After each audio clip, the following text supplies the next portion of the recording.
Ah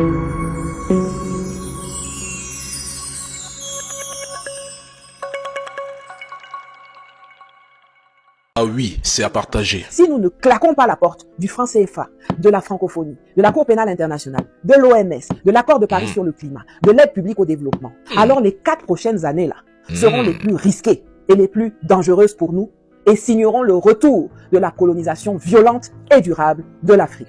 On voit tous comment avec l'arrivée de Trump à la Maison Blanche, les Européens n'ont même plus voix au chapitre sur les choses qui se passent chez eux. Mais vous, les dirigeants africains, vous les laissez venir décider ce qui doit se passer chez nous. Vous êtes même comment?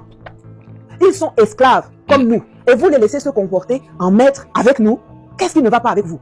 La famille, arrêtons de ne partager des vidéos que lorsque ce sont des blancs qui répètent ce que nous savons déjà sur l'Afrique. Notre sœur a totalement raison et j'adhère à cette analyse depuis le début. L'Afrique est en guerre, mais beaucoup d'Africains l'ignorent encore. Le retour de Donald Trump entraîne un triple choc économique, militaire et diplomatique, forçant l'Europe à revoir sa stratégie globale. Plusieurs facteurs pousseront la métropole et par extension l'Union européenne à renforcer leur présence en Afrique.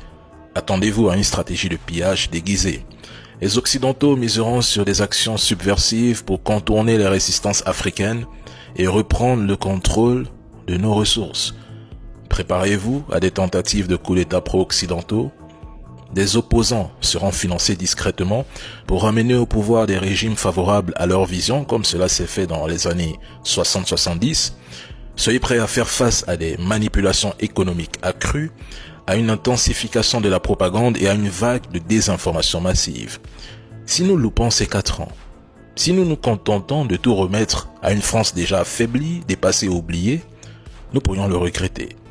La seule voie, c'est l'AES. L'AES est le chemin, la vérité et la survie. Je réitère, l'AES, c'est le chemin, la vérité et la survie.